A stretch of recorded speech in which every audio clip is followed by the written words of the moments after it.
So The Atlantic, if you're just tuning in, we've been chatting about an article that's called "That's It, You're Dead to Me." And the writer was cut off and labeled toxic by someone and was a bit startled because she'd seen the trend online, but was like, wait, that's not me. So we're trying to examine this just a little bit as it's becoming so common. Not that cutting someone off is never an option, but it seems as if it's suddenly become the first option. Right. There's no need to work through a disagreement when you can just cut them off. Move on. Yeah, the writer says the message implied, if not always stated outright, is that other people are simply not my problem. I find this stuff tough to read because, like most people I know, I've surely hurt somebody I love at least once. I talked down to one friend and was cut off by them, which was an obvious red flag. And he did what he's supposed to do, according to the prevailing wisdom online. He acted quickly to protect himself. Online, the prevailing wisdom is a person has no obligation to forgive anyone for anything. Goodness sake. One account tweeted this summer, and it's an inspirational quote, supposedly. Cut them off silently. They know exactly what they did. Oh, my gosh. Bad on all counts. And this is the thing, like when I've messed up, I rarely know what I did. Exactly. Until someone really spells it out. Everyone has their own private logic, so there's probably a reason you said the thing that you said and didn't think it was bad. But it's your own private logic. The other person doesn't know that. No, they don't know. It goes on to say, I should stop here to note that I'm not looking to instigate some kind of moral panic. Maybe toxic posts, #toxic, are popular because relationship drama is good entertainment, especially on TikTok. An app for teenagers whose literal role in society is to explore the full spectrum of irrational behavior. Maybe this advice is just what's in style now. But at a time when our most intimate relationships really do seem to be becoming more brittle, it's hard to laugh off the possibility that some people are taking all of this to heart. I believe that #toxic posts probably get a lot of views. Because when people are hurting, like they want some sort of empathy from the person that's not giving it to them, you know? So they'll just go find someone online that'll be like, hi, I'm 18 and I'm an influencer. Cut them off. They gave you the scissors. #like this. Follow it. That's not how you do it. I know, but follow me. People follow on TikTok. Nobody tracks breakups, she writes, between unmarried romantic partners, let alone friends or subletters. But we do know that all kinds of relationships seem to be snapping. Last year in The Atlantic, Joshua Coleman, a psychologist focused on family estrangement, described advising an influx of parents whose adult children had cut them out of their lives. Carl Palemer, a professor at Cornell University, published a book on the topic in 2020. Freudian slip there, in which he estimated that about 67 million Americans were estranged from a family member. Wow. Yeah, there's this mom on TikTok, I don't know, maybe in her 60s. She calls herself Fired Mom because all of her kids went in no contact with her. And so she's like giving advice to other parents who like have kids who are no contact, and then just seeing all the people that respond to her that are probably my age-ish or in their 40s or something. They're like, oh yeah, I'm also I cut my family out too. And this was just like so many people. And but the influencer is a mother who's adult, all of her adult children. A grandmother. Yeah, she has 3 children. And all of them cut. Yes. And it's all the kids' fault. Yeah, that's kind of where I go, well, wait a minute though. In that case, that might be a her problem. Yeah. Now, I'm not saying cut her out is the best solution, but again, I mentioned this off the air to some of you. You encounter somebody once who's like, and you're like, hey, how many times you been married? You getting married again? This is the 5th time. Oh, they go, yeah, I just keep picking the wrong person. I don't know what it is. And you just go, really? That's how you analyze that? Right. I call it the law of the most common denominator. I knew someone like this in college where she was just always complaining about all these people betray me and I can't find good friends. And it's like, you're the one who has gone through 4 distinct friend groups in 2 years. Yeah, in fact, there's so many interesting quotes in here, but she went and found some of the TikTok influencers, this Atlantic article writer, who were giving this advice. Mm-hmm. And she asked one of them, "Hey, are you like taking your own advice?" So, "Oh, yeah, I've cut off like 10 people this year so far." How do you have any friends? Right. You don't, and that's the problem.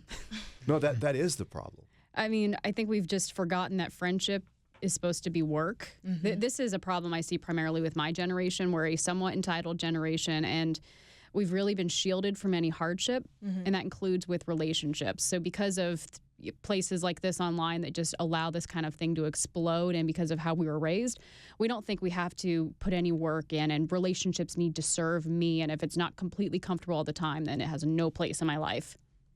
So why is this happening? And I mean, clearly followers of Christ have to address this issue. Yeah. It's clearly getting out of control. Yeah. Are If we the- supposed to be a part of this? Yeah, Mhm. right. And how would we know if we were at some point? The Atlantic, might I add as a side note, has been increasingly compelling in the last 2 years. I didn't really pay any attention to them for much of my radio career, but they've been writing some really thought-provoking stuff here. Good. This most recent one, "That's it, you're dead to me." A woman who was cut off from someone and labeled toxic wanted to figure out, wait, what's going on here? And as it turns out, it seems as if the prevailing cultural trend seen online, on TikTok and such, and in people's lives, is that it's not the last resort. It's now almost the first stop is cutting someone off from your life. So she writes even the question in this piece, why is this happening? You have to wonder that. Maybe young people have been inspired by the impermanence and infinite choice baked into online dating and social media. And I think by that she must mean like, oh, there's just so many options. I don't need this one. I can get another one. Maybe our brains have been pickled in wellness culture and self-care rhetoric, which stress the need to privilege our own well-being above all else. Mm-hmm. Or maybe we're just good American capitalists, encouraged by the cult of individualism to think of ourselves as compelling brands, the main characters of cinematic star vehicles, the center of the universe.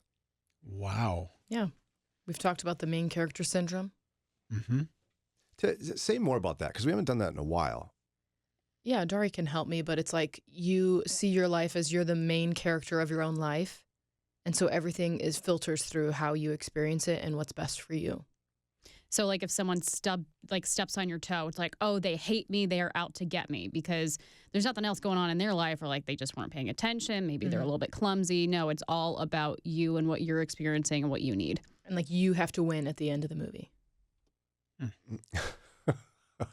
I see why that happens, because I chuckle, but there's been those times where you get all wound up about something and you finally muster the courage to talk to somebody who hurt you, and they have absolutely no idea or Oh my gosh, memory. I'm so sorry. I had no Right. idea. Right. They're like, I said that? And you've like villainized them in your mind. Yeah.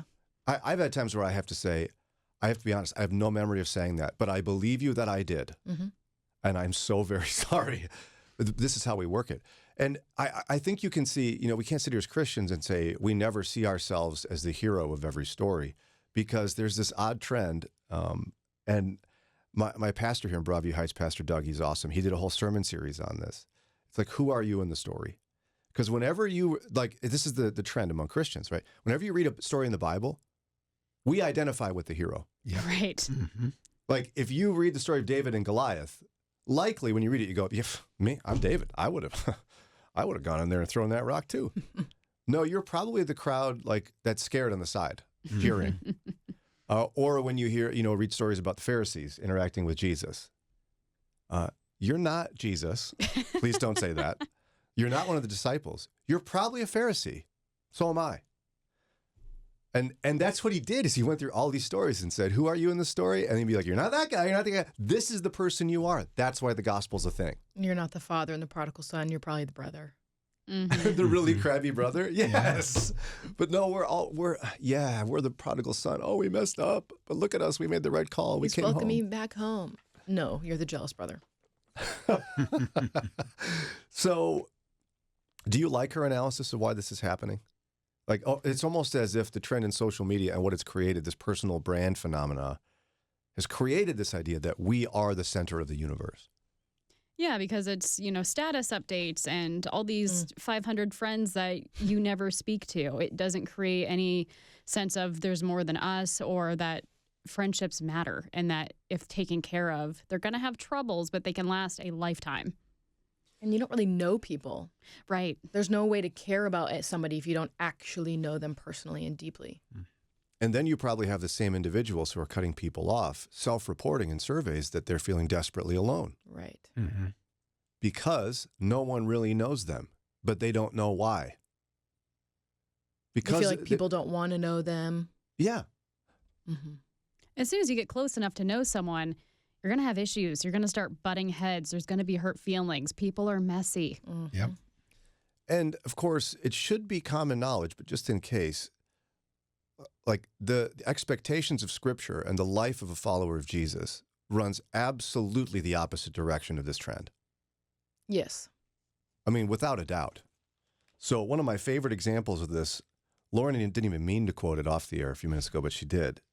Colossians 3, beginning at verse 12, since God chose you to be the holy people he loves, you must clothe yourself with tender-hearted mercy, kindness, humility, gentleness, and patience. Make allowance for each other's faults and forgive anyone who offends you. Remember, the Lord forgave you, so you must forgive others. Well, there goes the modern self-care movement out the window. Doesn't matter if they handed you the scissors or not. You are to forgive them if they've hurt you.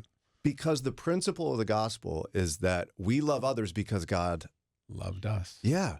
And forgave us. We should be in a point where we can't believe he died for us. It's so offensive how sinful we are and how much of a mess we are.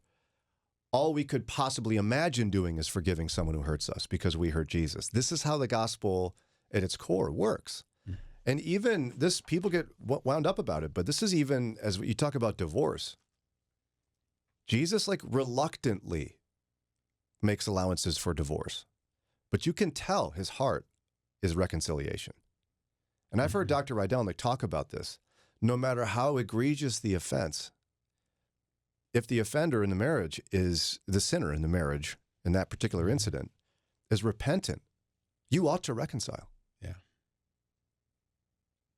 Am I getting anything wrong here, Moody Grad? No. Mm-mm. So how did we,